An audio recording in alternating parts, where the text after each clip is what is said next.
Hello friends, स्वागत है आप सभी का सुबो जीएस एकेडमी के यूट्यूब चैनल पे।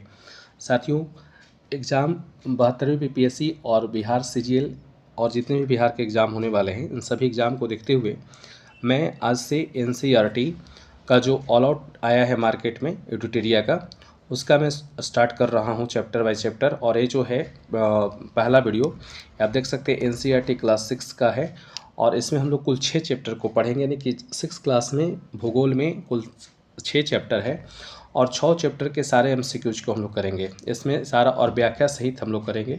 तो आइए पहले हम लोग जान लें कि कौन कौन चैप्टर को हम लोग पढ़ेंगे। तो देखिए, जो चैप्टर है यहाँ पे दिया हुआ है, पहला है सौरमंडल में पृथ्वी, दूसरा है ग्लोब अक्षांश एवं देशांतर, तीसरा है पृथ्वी की गतियाँ, चौथा है मानचित्र, वही पांचवा आपका है पृथ्वी के प्रमुख परिमंडल और छठा आपका है हमारा देश भारत। तो आइए, इससे कुल 60 प्रश्न हैं और सभी प्रश्न को हम लोग व्याख्या सहित पढ़ेंगे। तो देखिए, आपका पहला क्वेश्चन दिया हुआ है कि निम्नलिखित कथनों पर विचार करें। पहला क्वेश्चन है कि पूर्ण चंद्र को लगभग प्रत्येक 15 दिनों में एक बार देखा जा सकता है। दूसरा है कि सूर्य, चंद्रमा तथा वे सभी अन्य वस्तुएं जो रात के समय आसमान में चमकती है उसे खगोलीय पिंड कहते हैं। उपयुक्त में से कौन सा कथन सत्य है? सत्य कथन को हम लोग को चुनना है। तो याद रखिएगा, इसका तो पहला क्वेश्चन ऐसे ही गलती हो जाएगा। क्यों गलती हो जाएगा? तो याद रखिएगा कि हम लोग प्रत्येक 15 दिनों में एक बार पूर्ण चंद्र नहीं देखते हैं। कितने दिनों में देखा जाता है? 30 दिनों में देखा जाता है। तो पहला जो है आपका स्टेटमेंट गलत हो गया। अब आते हैं दूसरे स्टेटमेंट पे बात करते हैं। तो कह रहा है कि सूर्य, चंद्रमा तथा वे सभी अन्य वस्तुएं जो रात के समय आसमान में चमकती है उसे खगोलीय पिंड कहते हैं। तो बिल्कुल सही है, यानी इसका आंसर बी हो जाएगा, केवल 2। ठीक है। अगर आप लोग को मेरा प्रयास अच्छा लगे तो वीडियो को शेयर कीजिएगा, लाइक कीजिएगा, कमेंट कीजिएगा। अब आइए यहाँ पे सही कथन को चुनना है। तो कह रहा है कि सूर्य से दूरी के हिसाब से पृथ्वी तीसरा ग्रह है। बिल्कुल सही है। पृथ्वी छठा सबसे बड़ा ग्रह है, ये गलत हो जाएगा, छठा नहीं है। पृथ्वी का आकार गेंद के समान है। अब कह रहा है कि इसमें जो है सही कथन कौन है उसको चुनें। तो इसका आंसर बी हो जाएगा, केवल 1। क्यों 1 हो जाएगा? तो आप लोग जानते होंगे कि सूर्य के दूरी से हिसाब से अगर हम पृथ्वी की बात करें तो पृथ्वी का क्रम तीसरा आता है। कौन कौन आता है? तो आप लोग पढ़े होंगे। देखिए, ये सूर्य है, बुध है ना, बुध के बाद जो है अगर हम बात करें, आप लोग को पता होगा, तो बुध के बाद कौन सा ग्रह आता है? तो आप लोग जानते हैं कि बुध के बाद जो है शुक्र आता है। कौन आता है? तो बुध हो गया, शुक्र हो गया। इसके बाद जो है कौन आता है? तो इसके बाद आता है पृथ्वी आता है। तो कैमा ग्रह होगा, तो तीसरा जो ग्रह होगा वो कौन होगा? पृथ्वी होगा। तो इसलिए क्या हो जाएगा?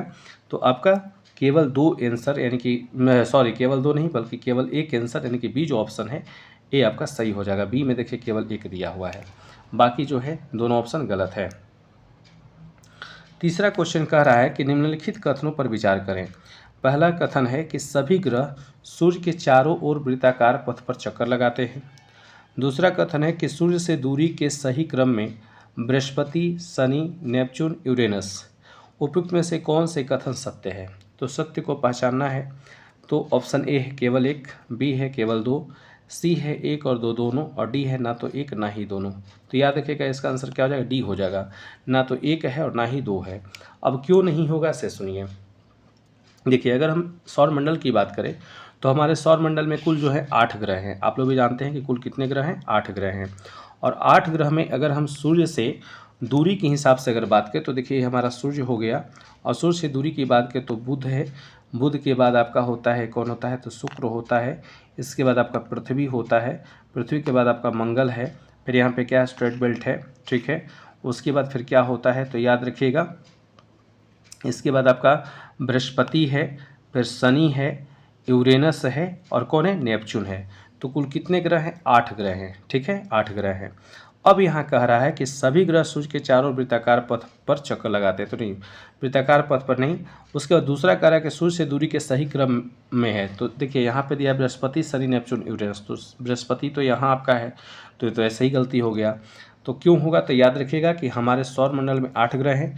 8 का क्रम आपको बता दिए। पहला बुध है ना, दूसरा जो है शुक्र है, तीसरा पृथ्वी है, चौथा मंगल है, पांचवा बृहस्पति है, उसके बाद छठा जो है शनि है, यूरेनस है और नेपच्यून है। 8 ग्रह हैं। इसके बाद अगर हम लोग बात करें तो सौरमंडल के सभी 8 ग्रह एक निश्चित पथ पर सूर्य के चक्कर लगाते हैं। ठीक है ना। तो देखिए, दूसरा जो इसमें स्टेटमेंट है वो निश्चित पथ पर नहीं है। यहाँ दिया है कि सभी ग्रह सूर्य के चारों वृत्ताकार पथ पर नहीं, निश्चित पथ पर जो है चक्कर लगाते हैं, इसलिए ये स्टेटमेंट गलत हो गया।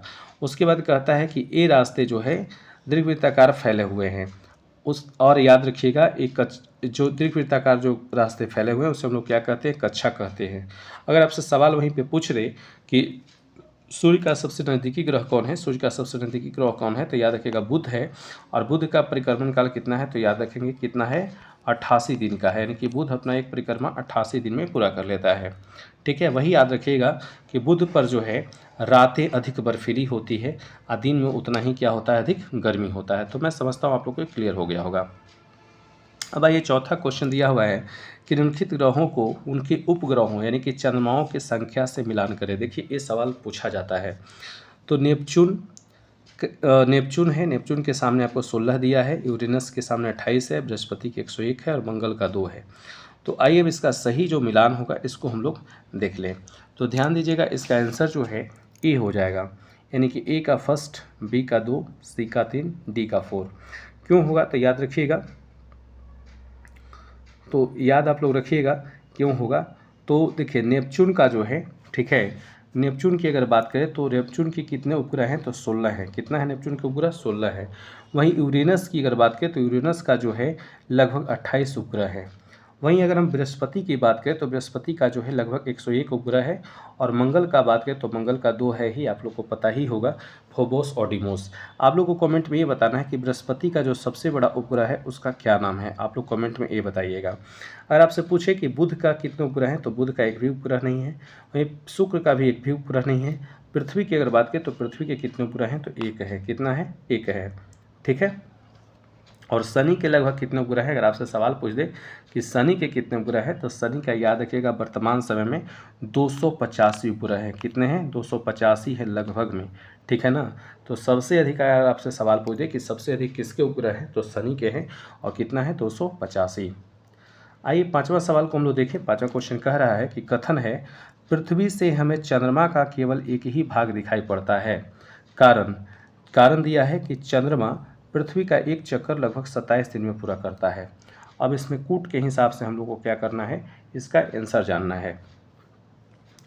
कह रहा है एक कथन दिया है कि कथन एवं कारण सही है एवं कारण कथन की सही व्याख्या करता है। तो बिल्कुल सही है, इसका आंसर ए ही हो जाएगा। क्यों होगा, तो हम लोग पढ़े हैं, आप लोग पढ़े होंगे कि पृथ्वी से हमें चंद्रमा का केवल एक ही भाग दिखाई पड़ता है।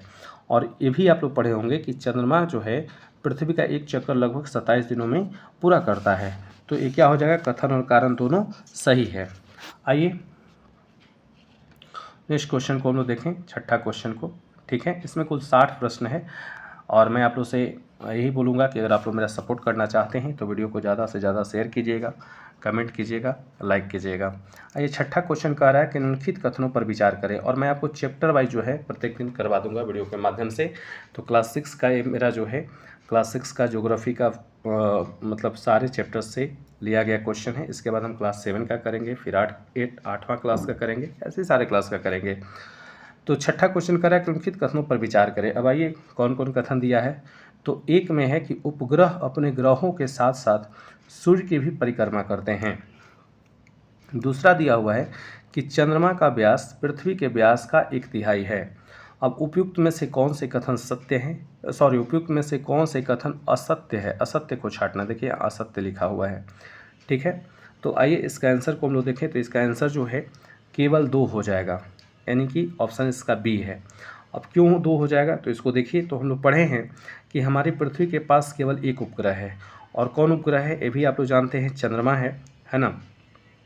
और ये भी आप लोग पढ़े हैं कि चंद्रमा का व्यास जो है और पृथ्वी के व्यास का केवल 1/4 है। ठीक है, कितना है, केवल 1/4 है। इसके बाद हम लोग ये भी पढ़े हैं कि यह जो है बड़ा प्रतीत होता है क्योंकि पृथ्वी के बहुत नज़दीक है।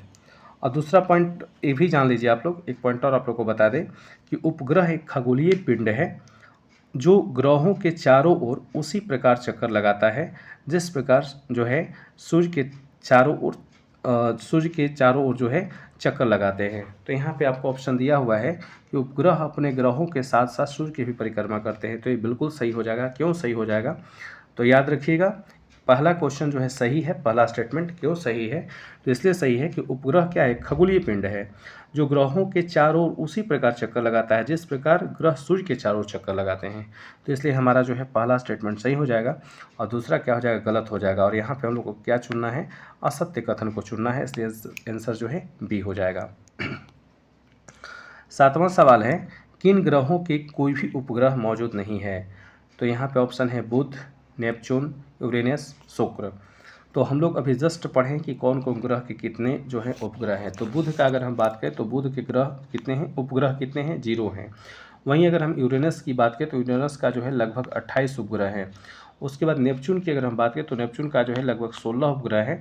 उसके बाद शुक्र की बात करें तो शुक्र भी हम लोग पढ़े हैं कि 0 है। यानी इसका आंसर क्या हो जाएगा? तो कह रहा है कि किन ग्रहों के कोई भी उपग्रह मौजूद नहीं है, तो इसका आंसर 2 हो जाएगा, 1 और 4। तो 1 और 4 कहाँ है ऑप्शन? तो ऑप्शन नंबर सी है। इसका आंसर क्या चला जाएगा? सी चला जाएगा।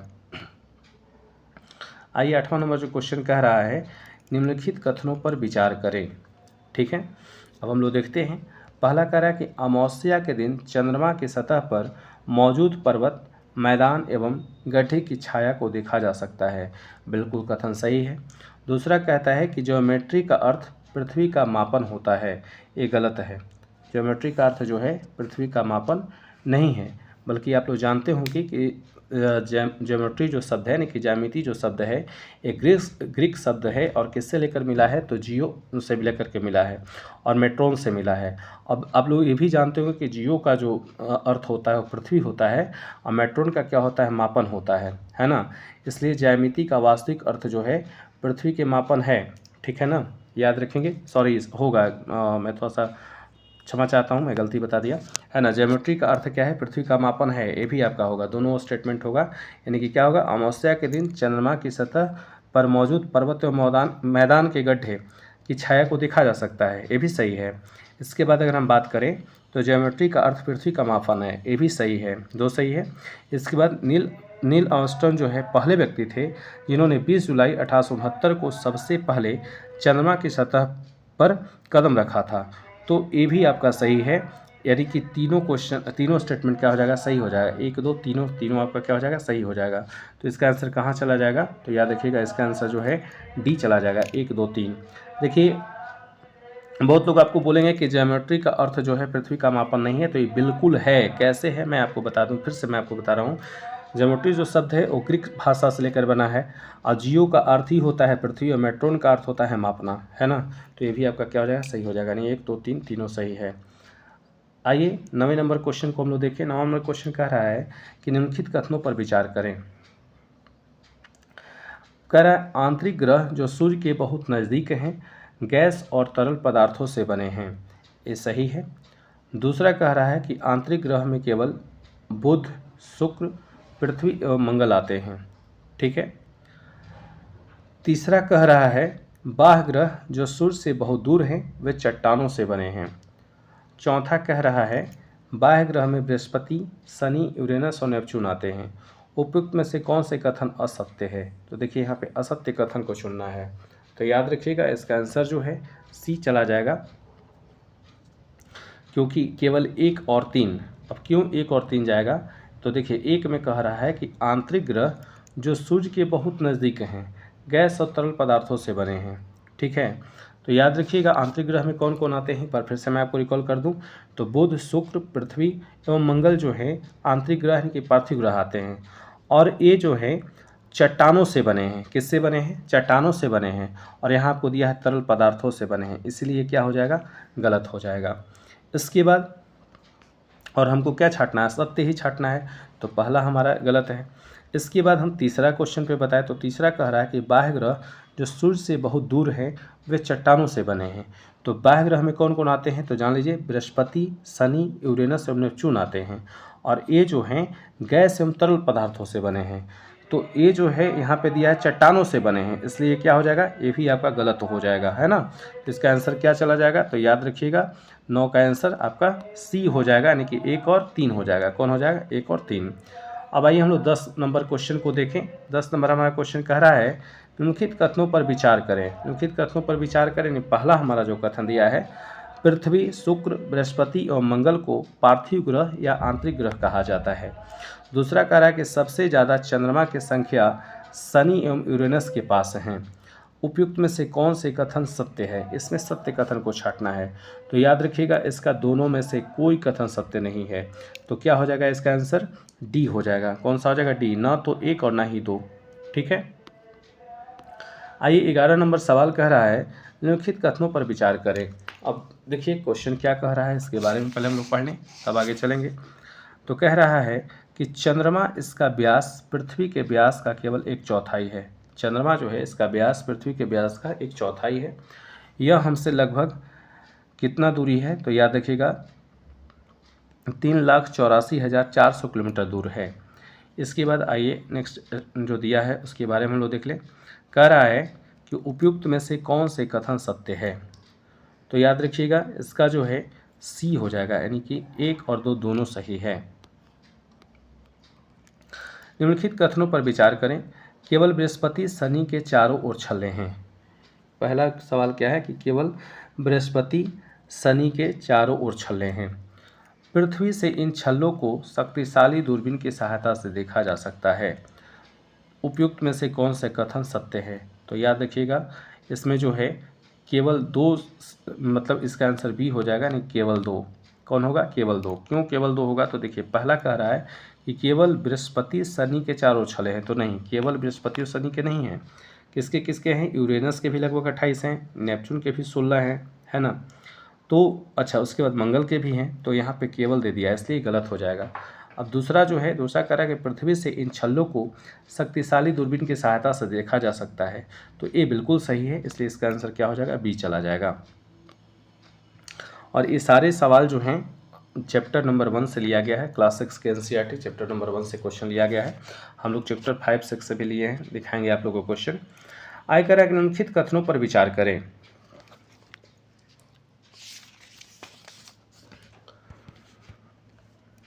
आंतरिक ग्रह जो सूर्य के बहुत नज़दीक हैं वे गैस और तरल पदार्थों से बने हैं। बिल्कुल गलत। हम लोग अभी जस्ट कुछ देर पहले हम लोग पढ़े हैं कि वे चट्टानों से बने हैं।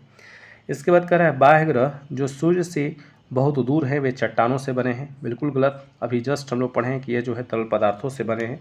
तो इसका आंसर क्या हो जाएगा? डी हो जाएगा, यानी कि न तो एक है और ना ही 2 सही है। उर्सा मेजर या बिग बेयर किस तरह की एस्ट्रोनॉमिकल कैटेगरी में आते हैं? तो याद रखिएगा ये जो हैं क्या है? नक्षत्र मंडल है, यानी कि इसका आंसर ए हो जाएगा। उर्सा मेजर या बिग बेयर जो है किस तरह के एस्ट्रोनॉमिकल कैटेगरी में आते हैं? तो नक्षत्र मंडल में। 15 नंबर आपका क्वेश्चन दिया हुआ है। निम्नलिखित कथनों पर विचार करें। अब आइए कथन को पहले हम लोग पढ़ लें। कथन कह रहा है कि जैसे जैसे हम विषुवत वृत्त से दूर जाते हैं अक्षांश रेखाओं का आकार बढ़ता जाता है। गलत है। ठीक है, याद रखिएगा अक्षांश रेखाओं का आकार बढ़ता नहीं है, ठीक है, बल्कि क्या होता है? घटता जाता है। तो यहाँ पे दिया हुआ है कि अक्षांश रेखाओं का बढ़ता है, यानी कि गलत हो जाएगा। क्या होगा? घटेगा। कारण दिया है पृथ्वी की आकृति ध्रुवों पर थोड़ी चपटी होती है। तो कारण हमारा सही है, लेकिन कथन क्या है? ये गलत है। अब आइए हम लोग इसका पढ़ें। ऑप्शन जो दिया है कह रहा है कथन एवं कारण सही है एवं कारण कथन की सही व्याख्या नहीं, केवल जो है कथन सही। इसका आंसर क्या हो जाएगा? सी हो जाएगा। 16 नंबर सवाल है। 16 नंबर क्वेश्चन कह रहा है निम्नलिखित कथनों पर विचार करें।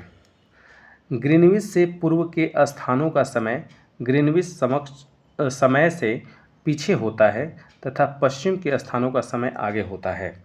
ठीक है, इसमें जो है सत्य कथन को छांटना है। तो पहले हम लोग कथन को पढ़ लें। दूसरा कह रहा है कि पृथ्वी अपने अक्ष यानी कि काल्पनिक पर पश्चिम से पूर्व की ओर घूमती है। तो याद रखिएगा इसका आंसर क्या हो जाएगा? केवल 2 हो जाएगा, यानी केवल 2, यानी ऑप्शन इसका कहाँ चला जाएगा? बी होगा। ठीक है, आइए 17 नंबर सवाल को हम लोग देख लें। 17 नंबर क्वेश्चन कह रहा है कि कथन पर विचार करें। भारत में 82.5 डिग्री पश्चिम को मानक या मूलोत्तर माना गया है। प्रत्येक समय क्षेत्र 15 डिग्री अक्षांश तक के क्षेत्र को घेरता है। कह रहा है कि सत्य कथन को पहचान करें।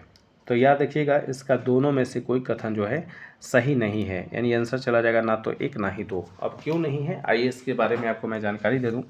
तो याद रखिएगा भारत में जो है 82.5 डिग्री, ठीक है, भारत में 82.5 डिग्री पूर्वी देशांतर को मानक यामी उत्तर माना जाता है, और यहाँ पे जो है आपका पश्चिम दिया है, तो इसलिए गलत हो जाएगा, क्योंकि हम लोग किसको मानते हैं, पूर्वी यामी उत्तर को मानते हैं। उसके बाद जो है प्रत्येक समय क्षेत्र 15 डिग्री देशांतर के क्षेत्र को घेरता है, ठीक ना।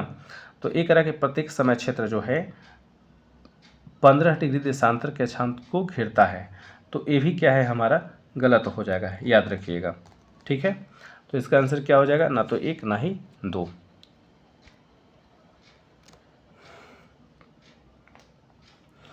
आइए आगे सवाल को देखते हैं। 18 नंबर जो क्वेश्चन दिया हुआ है। साथियों, अगर आप लोग को मेरा प्रयास अच्छा लगे तो वीडियो को लाइक कीजिएगा, ठीक है। आइए 18 नंबर क्वेश्चन को देखें। निम्न में से सही कथन को चुनें। पृथ्वी पर 1 डिग्री के अंतराल पर अक्षांश रेखा की संख्या 180 होती है, ठीक है। दूसरा कह रहा है कि पृथ्वी पर 1 डिग्री के अंतराल पर देशांतर रेखाओं की संख्या 360 होती है। पृथ्वी पर 1 डिग्री के अंतराल पर अक्षांश की संख्या 179 होती है। अब इसमें कह रहा है कि कौन से कथन सत्य है, तो याद रखिएगा इसका जो आंसर होगा ये केवल 2 हो जाएगा, केवल 2 होगा, यानी कि पृथ्वी पर जो है 1 डिग्री के अंतराल पर देशांतर रेखा की संख्या कितनी होती है, 360 डिग्री होती है, और इसका आंसर कहाँ चला जाएगा, डी चला जाएगा, ऑप्शन डी, केवल 2। 19 नंबर सवाल कह रहा है निम्नलिखित कथनों पर विचार करें। अपने स्थान से ध्रुव तारे का कोण मापकर अपने स्थान के देशांतर को जाना जा सकता है। प्रत्येक समय क्षेत्र 15 डिग्री देशांतर तक के क्षेत्र को घेरता है। उपयुक्त में से कौन से कथन सही है, तो याद रखिएगा केवल 2 होगा, यानी कि आंसर बी हो जाएगा। प्रत्येक समय क्षेत्र जो है 15 डिग्री देशांतर तक के क्षेत्र को घेरता है। 20 नंबर सवाल कह रहा है निम्नलिखित कथनों पर विचार करें। तो निम्नलिखित कथनों पर विचार करें, तो आइए पहले हम लोग कथन को पढ़ लें। क्षुद्र ग्रह मंगल एवं बृहस्पति के मध्य पाया जाता है, ठीक है। इसमें असत्य कथन को चुनना है, देखिए यहाँ पे दिया हुआ है असत्य कथन को चुनना है, ठीक है। तो याद रखिएगा ये तो पहला बिल्कुल सही है, यानी कि क्षुद्र ग्रह जो है मंगल एवं बृहस्पति के मध्य पाया जाता है, और हम लोग को असत्य छांटना है, तो ये तो आंसर होगा नहीं। उसका दूसरा कह रहा है कि भारतीय मानक समय उत्तर प्रदेश, मध्य प्रदेश, छत्तीसगढ़, उड़ीसा एवं तेलंगाना से होकर गुजरती है। तो याद रखिएगा जो है भारतीय समय तेलंगाना से नहीं गुजरती है, याद रखेंगे, ठीक है ना, इसलिए क्या हो जाएगा, 2 असत्य है। इसके बाद आपका दिया हुआ है कर्क रेखा और मकर रेखा के मध्य स्थित क्षेत्र को शीतोष्ण कटिबंध कहते हैं। तो ये भी याद रखिएगा कि कर्क रेखा और मकर रेखा के मध्य यानी कि बीच में जो स्थित क्षेत्र है उसको शीतोष्ण नहीं बल्कि क्या बोलते हैं, उष्ण कटिबंध बोलते हैं। क्या बोलते हैं, उष्ण कटिबंध। और यहाँ हम लोग से क्या पूछ रहा है, असत्य कथन। तो 2 और 3 दोनों क्या है, असत्य है, इसलिए इसका आंसर क्या चला जाएगा, बी हो जाएगा, केवल 2 एवं 3। आप लोग को कमेंट करके ये बताना है कि कर्क रेखा कौन कौन राज्य से होकर गुजरती है। यदि कोई स्थान ग्रीनविच से 80 डिग्री पूर्व में स्थित है तब ग्रीनविच और उस स्थान के समय में कितना अंतर होगा। इसका सॉल्यूशन करके आप लोग जो है कमेंट में जवाब दीजिएगा, कितना होगा ये आप लोग बताइएगा। 22 नंबर सवाल कह रहा है जब ग्रीनविच पर दोपहर के 12 बजे होंगे तो 180 डिग्री लॉन्गिट्यूड पर क्या समय होगा। तो याद रखिएगा इसका आंसर क्या हो जाएगा, सी हो जाएगा, यानी मध्य रात्रि होगी। 23 नंबर सवाल है निम्नलिखित कथनों पर विचार करें। एक अंश यानी अंश को क्या बोलते हैं, डिग्री के अंतराल पर कल्पित किए जाने पर अक्षांश रेखाओं की कुल संख्या 181 होती है, ठीक है। उसके बाद दूसरा ऑप्शन है एक अंश यानी डिग्री के अंतराल पर कल्पित किए जाने पर अक्षांश की संख्या केवल 179 होती है। कह रहा है कि निम्नलिखित में से कौन से कथन सत्य हैं, तो याद रखिएगा डी हो जाएगा, यानी उपयुक्त में से कोई नहीं, ठीक है। अब क्यों होती है इसके बारे में आइए आप लोग को बता दें। तो याद रखेंगे कि पृथ्वी पर अगर 1 डिग्री अंतराल पर अक्षांश रेखाओं की संख्या अगर बात करें हम तो कितना होता है, 179 होता है, ठीक है। और यहाँ देखिए अक्षांश रेखा कितना दिया है, 181, इसलिए क्या हो जाएगा, गलत हो जाएगा, कितना होता है, 179 होता है। वहीं अगर हम बात करें पृथ्वी पर 1 डिग्री अंतराल पर देशांतर रेखाओं की बात करें तो कितना होता है, 360 होता है। और यहाँ देखिए जो है कितना दिया है, 179 दिया है, ठीक है ना। तो इसलिए दोनों में से कोई सही नहीं है, ठीक है ना। सॉरी, याद रखिएगा यहाँ कितना दिया, अक्षांश है, अक्षांश में कितना होता है, तो 181 होता है, कितना होता है, 181। फिर से आपको मैं बता दूं कि पृथ्वी पर जो है 1 डिग्री पर अक्षांश रेखाएं की संख्या कितनी होती है, 179, और 1 डिग्री के अंतराल पर जो है अक्षांश रेखाओं की संख्या कितनी होती है, तो याद रखेंगे 181 होती है। इसलिए क्या है, दोनों गलत है, ना तो एक सही होगा ना ही दो सही होगा।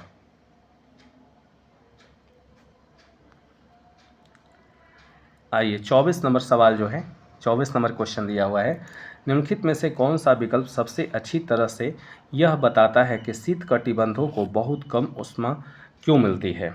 ठीक है, तो देखिएगा ऑप्शन ए कह रहा है कि वे पूरी तरह से दक्षिणी गोलार्ध में स्थित है। बी कह रहा है कि सूर्य क्षितिज से बहुत ऊपर नहीं उठता है, जिससे उसकी किरणें हमेशा तिरछी पड़ती है। यही इसका आंसर हो जाएगा बी। आइए 25 नंबर सवाल कह रहा है कि जब लंदन में दोपहर के 2 बजे होते हैं तो भारत में शाम के 7:30 बजे क्यों होते हैं। तो याद रखिएगा इसका आंसर बी हो जाएगा कि भारत ग्रीनविच के पूर्व में 82.5 डिग्री ईस्ट पर स्थित है और जीएमटी से 5.5 घंटे आगे है। ठीक है, इसलिए जो है ऐसा होता है। 26 नंबर सवाल दिया हुआ है, सही कथन को चुनें। ग्लोब का वह वृत्त जो तापमान को विभाजित करता है उसे प्रदीप्त वृत्त कहते हैं। उसके बाद दूसरा कह रहा है कि सूर्य के चारों ओर एक स्थिर कक्ष में पृथ्वी की गति को घूर्णन कहते हैं। अब इसमें जो कह रहा है इसमें हम लोग को चुनना है, तो याद रखिएगा ना तो एक सही है और ना ही दो सही है।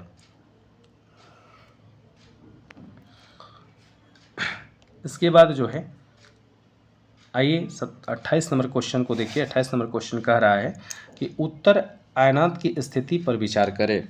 ठीक है, और इसमें हम लोग को सत्य कथन को चुनना है। ठीक है, तो याद रखिएगा ऑप्शन दिया हुआ है कि सूर्य की किरणें मकर रेखा पर लंबवत सीधा पड़ती है, उत्तरी ध्रुव सूर्य की ओर झुका होता है। ये सही है। ठीक है, ये सही है। 21 जून को इन क्षेत्रों में सबसे छोटा दिन होता है। तो इसका आंसर क्या हो जाएगा, सी हो जाएगा, नहीं केवल 2। ठीक है, क्या होगा, केवल 2। तो साथियों इस वीडियो में फ़िलहाल मैं इतना ही क्वेश्चन को डिस्कस कर रहा हूँ। अगर आप लोग चाहते हैं कि इसी तरीके से क्लास वाइज पूरा जो है हम लोग को 6, 7, 8, 9, 10 हिस्ट्री, ज्योग्राफी, पॉलिटी सारे सब्जेक्ट को कराया जाए तो आप लोग कमेंट करके ज़रूर बताइएगा। तो आइए फ़िलहाल इस वीडियो में इतना ही, बाकी जो है नेक्स्ट वीडियो मैं आपके कमेंट के बाद ही लाऊंगा। तो चलिए इस वीडियो में इतना ही, धन्यवाद।